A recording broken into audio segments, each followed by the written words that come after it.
Anne Frank was a young Jewish girl who wrote a diary, the most widely read diary in the world.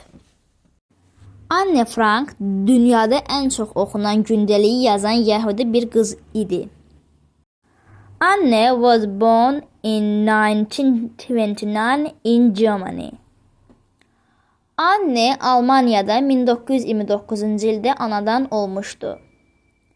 She lived during the time that Adolf Hitler and the Nazis came to power and made life difficult for Jews who lived there. Bunu da deyim ki, burada came to power sözünün mənası hakimiyyətə gəlmək mənasında işlənir. İndi isə gəlin cümləmizə tərcümə edək.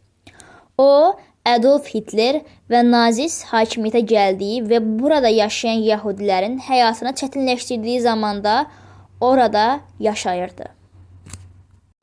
Her family escaped from Germany to the Netherlands, where they thought they would be safe. Onun ailəsi Almaniyadan Hollandiyaya, özlərinin təhlükəsiz olduğunu düşündükləri yerə qaçdılar. With the help of a few non-Jewish friends, Anna's family was taken to a secret apartment behind her father's office building, where they were hidden for almost 2 years. Yəhudi olmayan dostların köməyi ilə Annenin ailəsi atasının iş ofisinin arxasında 2 ilə yaxın gizləndilər. Anne had received a diary for her 13th birthday that she called Kitty. Anne 13 yaşı olarkən bir gündəlik aldı və bu gündəliyi Kitty adlandırdı. She wrote her fears, hopes, wishes and experiences in her diary. O, bu gündəlikdə öz qorxularını, ümidlərini, arzularını və təcrübələrini yazdı. This diary shared with the world what life was like in this hiding place. Bu gündəlik gizlənmiş yerdə həyatın necə olduğunu dünya ilə bölüşürdü və yaxud da paylaşırdı. In 1945, the family was found and sent to camps where Anne Frank died at the age of 15. Just weeks before the British Army liberated the camp, only Anne's father survived the war.